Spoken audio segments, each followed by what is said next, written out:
संदीप भाई, जहां तक आम आदमी पार्टी की सरकार का सवाल है, कोई नया कर्ज हमने तो ना दिल्ली में लिया ना पंजाब में लिया। उसके आगे मैं सिन्हा साहब की एक बात को, दो बातें जो मुझे आपत्ति है बहुत ज्यादा जिसपे।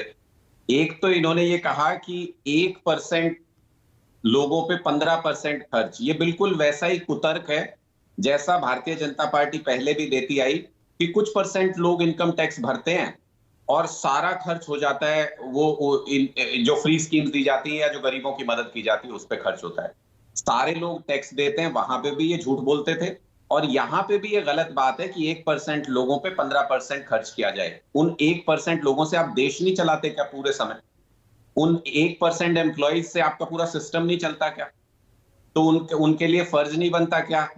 देश का, समाज का फर्ज नहीं बनता? दूसरा लॉजिक जो इन्होंने दिया वो भी बहुत बड़ा कुतर्क था।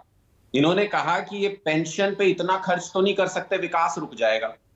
मुझे आप ये बताइए कि इनके जो एमपीज हैं, इनके जो एमएलएज हैं, 4 बार रहे तो 4 पेंशन लेते हैं, 5 बार रहे तो 5 पेंशन लेते हैं, 5 साल के लिए रहते हैं जबकि वो। लेकिन ये एम्प्लॉइज जो अपने 30 साल 35 साल देते हैं गवर्नमेंट सर्विस में, उनकी एक पेंशन पे भी इनका विकास रुक जाएगा। ये कैसा विकास है? और ये विकास क्या होता है, मैं ये भी समझना चाहता हूं तुहिन जी से। ये विकास बड़ी बड़ी बिल्डिंगें बनाने से विकास होता है या देश के लोगों को ऊपर उठाने से विकास होता है, उनको सोशल सिक्योरिटी देने से विकास होता है? तो ये जो बाकी कंट्रीज में सोशल सिक्योरिटी देते हैं वो सब लोग तो ऐसे ही बेकार में देते हैं, इसका मतलब वहां तो विकास हो ही नहीं रहा। अकेला विकास आप ही कर रहे हैं। ये जो नई बिल्डिंग बना के आपने दिल्ली में नई संसद बना रहे हैं, कोरोना टाइम में भी जहां कंस्ट्रक्शन नहीं रुका, जहां 20,000 करोड़ रुपए लगा रहे हैं, वहां पे आप विकास कर रहे हैं। बस देश के लोगों के प्रति आपकी कोई जिम्मेदारी जो पीएफआरडीए में पड़ा हुआ है, फंड्स में लग गया, वो वापस आएगा नहीं, तो पुरानी पेंशन योजना लागू कैसे करेंगे? बहाल कर देना जी, हमने बहाल कर दी, वो देंगे कैसे? इस सवाल का जवाब अभय दुबे ने भी नहीं दिया। आप दे पाएंगे क्या? मैं बताता हूं संदीप जी, जो ये लोग कह रहे हैं कि ये जो पीएफआरडीए में जो पैसा पड़ा है ये देंगे नहीं, ये शाश्वत तो है नहीं, ये लोग सदा के लिए तो रहेंगे नहीं।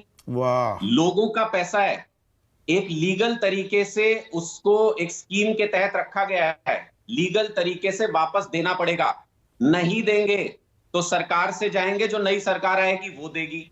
ये लीगल पैसा है, इसको ये रोक ये तो नहीं सकते। चित भी मेरी पट भी मेरी, और बेचारा सरकारी कर्मचारी सर खुजलाता घूमता रहे। नहीं खुजलाएगा, नहीं खुजलाएगा, मैं उसी पे आ रहा हूं।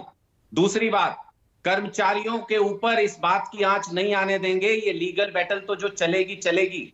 ये सारा का सारा पैसा संदीप जी आज जरूरत नहीं है, जैसे जैसे कर्मचारी रिटायर होंगे उनको इसकी जरूरत पड़ेगी।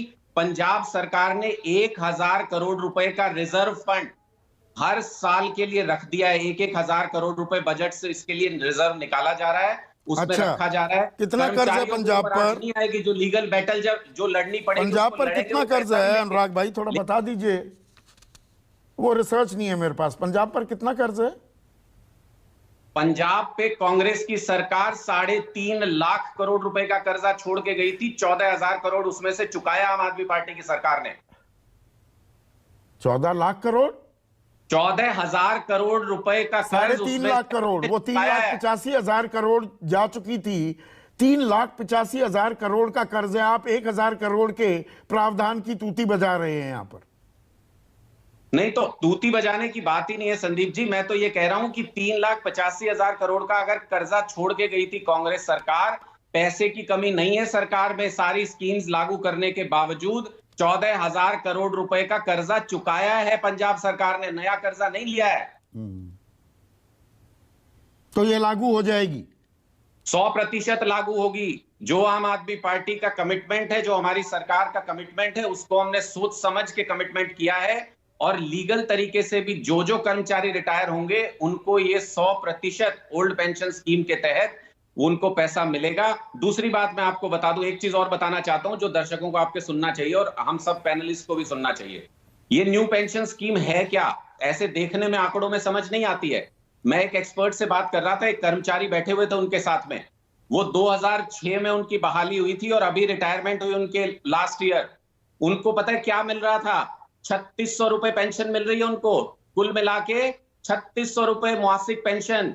शेयर बाजार जोखिम के अधीन है, लेकिन जो कर्मचारी 30-35 साल काम कर रहा है उसके पैसे को लगा दो शेयर मार्केट में, रिस्क होगा उसका होगा, तो सरकार का नहीं कहीं है। लगाएगी तभी तो कमाई करेगी, तभी तो आपको वापस दे पाएगी। तो दिया ना, मैं वही तो बोल रहा हूं, आप स्कीम का इसकी हानि लाभ भी तो देखिए। आप जब एक कर्मचारी 30-35 साल काम कर लेता है, उसके बाद उसको सिक्योरिटी चाहिए होती है, सोशल सिक्योरिटी।